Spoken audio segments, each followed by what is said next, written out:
Assalamualaikum warahmatullahi wabarakatuh.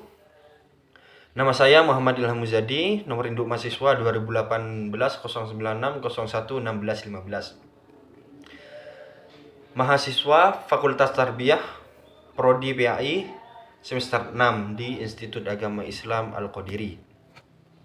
Baik, di sini kami akan menjelaskan sedikit banyak tentang studi perbandingan pendidikan. Nah, di sini ada dua macam istilah yang biasanya digunakan dalam pengertian yang sama. Yang pertama yaitu perbandingan pendidikan, yang kedua yakni pendidikan perbandingan. Nah, dalam penggunaan istilah perbandingan pendidikan merupakan terjemahan dari istilah comparative education.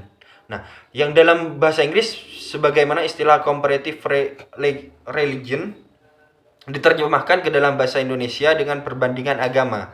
Nah, sementara ahli lainnya mengalih bahasakan istilah comparative education tersebut ke dalam bahasa Indonesia dengan menggunakan istilah pendidikan perbandingan. Nah, namun kedua istilah tersebut pada dasarnya menunjukkan pengertian yang sama, yaitu sebagai suatu studi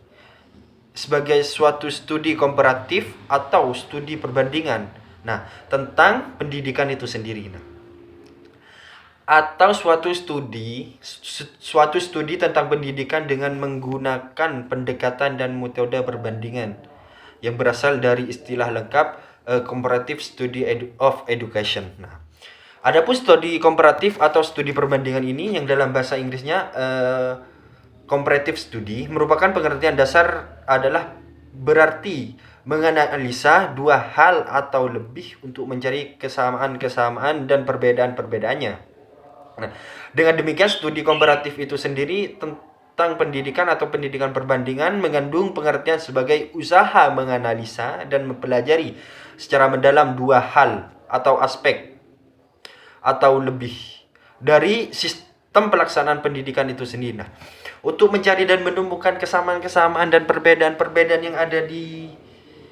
yang ada di dalam kedua hal atau aspek atau lebih tersebut. Nah, yakni artinya studi perbandingan tersebut kita bisa memperbandingkan beberapa konsep, teori, atau sistem dan bahkan praktik pendidikan yang sama lainnya. Nah, kita juga bisa memperbandingkan teori, konsep, dan lain sebagainya yang tadi saya sebutkan yang ada pada suatu negara atau bangsa. Nah, dapat pula kita mempelajari konsep dan teori pendidikan atau sistem pendidikan yang berlaku ada pada suatu negara atau bangsa tertentu. Nah, dan kita berbandingkan dengan konsep pendidikan atau teori pendidikan yang berlaku di negara, bangsa dan kita saat ini.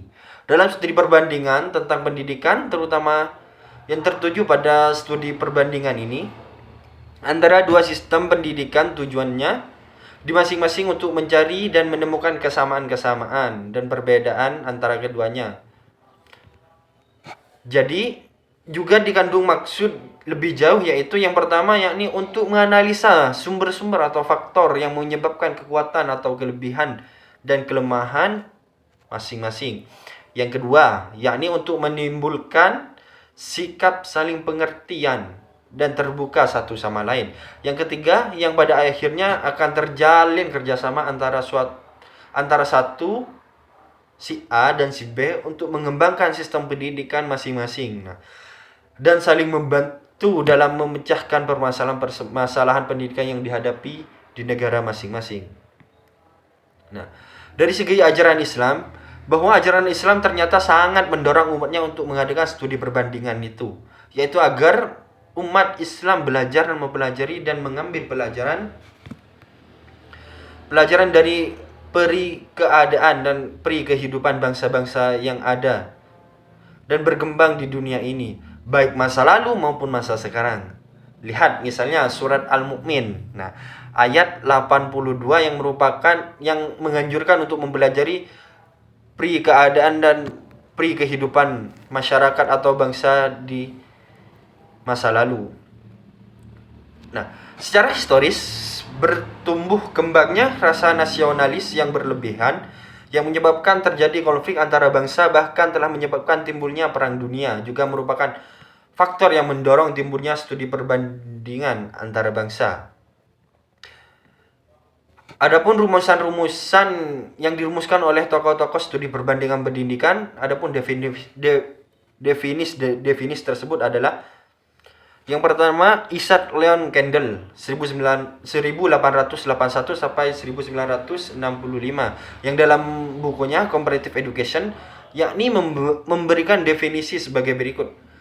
Pendidikan perbandingan itu adalah studi yang mengenai teori atau praktek pendidikan sekarang sebagaimana yang dipengaruhi oleh berbagai macam latar belakang dan merupakan kelanjutan dari sejarah pendidikan itu sendiri.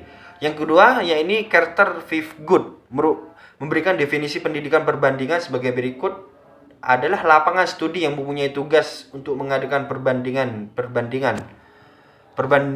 teori dan praktek pendidikan sebagaimana terdapat pada beberapa negeri dengan maksud mengadakan perluasan pemandangan pengetahuan tentang pendidikan di luar negara sendiri. Yang terakhir yakni yang ketiga, menurut Vernon Meliton memberikan definisi tentang ilmu pendidikan perbandingan sebagai pemeriksaan studi yang sistematis tentang kebudayaan dan sistem persekolahan yang dirancang untuk menyingkapkan bukan saja persamaan dan perbedaannya, tetapi juga sebab-sebabnya.